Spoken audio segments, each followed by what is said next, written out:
Hello friends, welcome to crazy GK trick. दोस्तों, आज के इस वीडियो में हम इकोनॉमिक्स से रिलेटेड काफ़ी इंपॉर्टेंट ऐसी टर्म्स है उनको अच्छे से डिस्कस करने वाले हैं।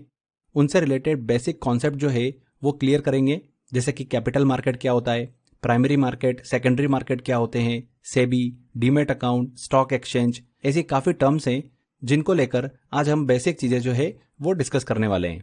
तो चलिए शुरू करते हैं। सबसे पहले हम बात करते हैं कैपिटल मार्केट क्या होता है। तो फ्रेंड्स, कैपिटल मार्केट वो जगह होती है जहां पर कंपनीज और government long term fund raise करते हैं। इसमें शेयर्स और बॉन्ड जैसी सिक्योरिटीज का एक्सचेंज जो है, मतलब बाइंग और सेलिंग हमको देखने को मिलता है। इसके जरिए कंपनीज अपना बिजनेस एक्सपेंड करती है और इन्वेस्टर अपने पैसे को इन्वेस्ट करके रिटर्न कमा सकते हैं।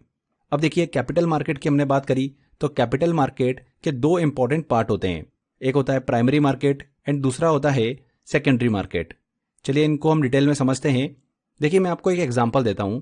मान लीजिए कि एक कार मैन्युफैक्चरिंग कंपनी है। जब वो कंपनी अपनी एक नई कार को शोरूम के जरिए फर्स्ट टाइम किसी कस्टमर को बेचेगी तो इसे हम क्या बोलेंगे, प्राइमरी मार्केट कहेंगे। इसका मतलब है कि आप डायरेक्ट उस कंपनी से कार खरीद रहे हैं। ठीक वैसे ही जैसे कंपनीज अपने नए शेयर्स आईपीओ के जरिए इन्वेस्टर को बेचती हैं, तो आपने एक नई कार सीधे शोरूम से खरीदी है, तो ये क्या हो गया, प्राइमरी मार्केट हो गया। वैसे ही जब कोई कंपनी पहली बार अपने शेयर्स बेचती हैं तो वो भी क्या हो जाता है, प्राइमरी मार्केट कहलाता है। अब कुछ समय बाद में जब आपने कार को बेचने के बारे में सोची तो उसे किसी दूसरी वेबसाइट OLX जैसे प्लेटफॉर्म पर आप बेच सकते हैं। तो आपने मान लो कि वहां पर बेचा, तो ये सेकेंडरी मार्केट कहलाता है। यहां पर आप अपनी पुरानी कार किसी दूसरे इंसान को बेच रहे हैं।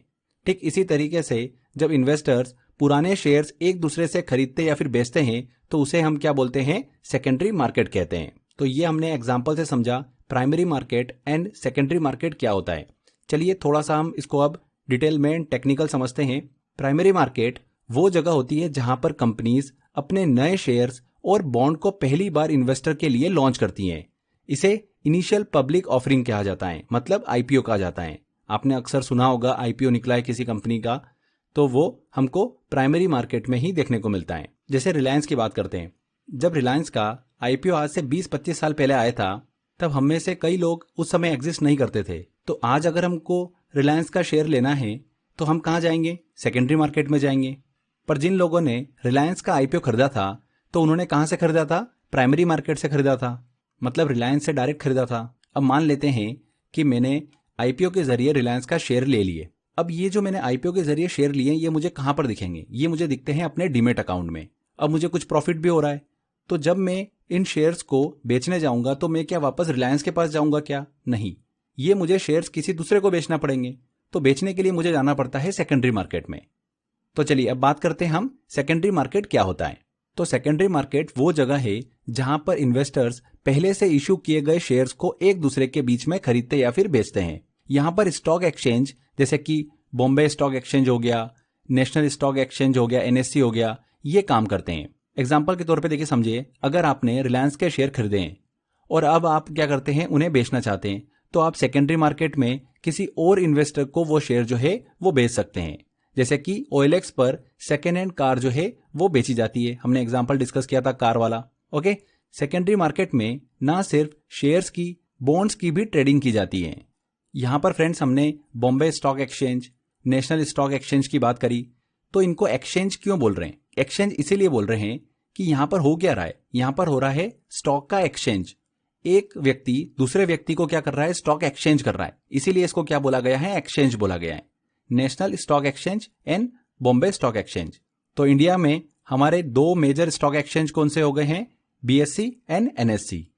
ये आपको क्लियर हो गया। चलिए आगे बढ़ते हैं। हमने एक टर्म यूज करी थी डीमेट अकाउंट, तो इसको भी थोड़ा सा हम क्लियर करते हुए चलते हैं। डीमेट अकाउंट यानी डीमेटेरियलाइज्ड अकाउंट, ये वो अकाउंट होता है जहां पर आपके खरीदे हुए शेयर्स या फिर सिक्योरिटीज को डिजिटल फॉर्म में रखा जाता है। फिजिकल शेयर सर्टिफिकेट को मेंटेन करने की यहां पर जरूरत नहीं होती है। ये कुछ समय पहले हुआ करती थी, बट अब ये सिक्योरिटीज और शेयर जो होते हैं ये डीमेट अकाउंट में डिजिटल फॉर्म में रखे जाते हैं। फिजिकल शेयर सर्टिफिकेट को मेंटेन करने की जरूरत नहीं होती है, सब कुछ इलेक्ट्रॉनिकली मैनेज होता है। मान लीजिए कि आपने 10 शेयर खरीदे, वो शेयर आपके नाम पर आपके डीमेट अकाउंट में डिजिटली स्टोर्ड हो जाएंगे। इससे शेयर को फिजिकली स्टोर करने का झंझट जो है वो खत्म हो जाता है और ये सेफर और इजियर भी होता है।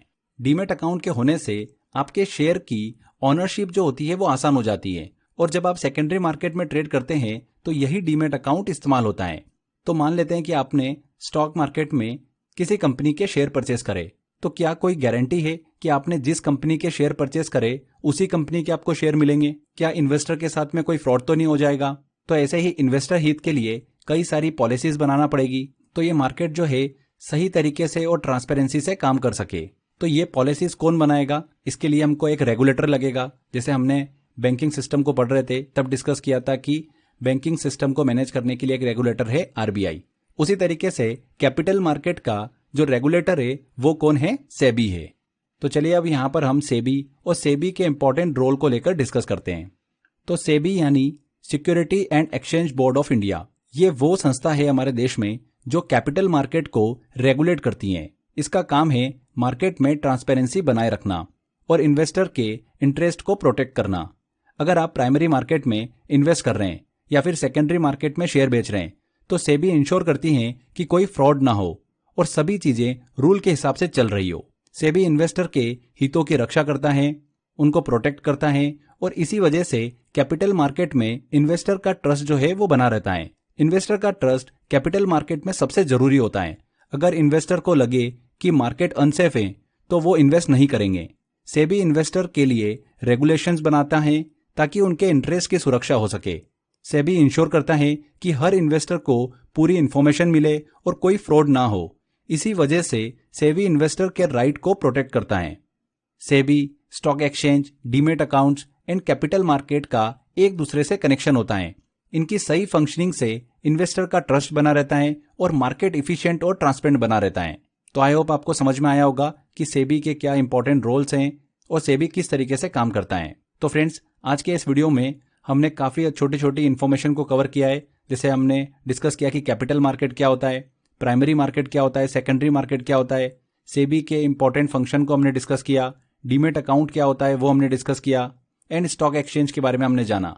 तो ये सारी टर्म आई होप आपको अच्छे से क्लियर हो गई होगी।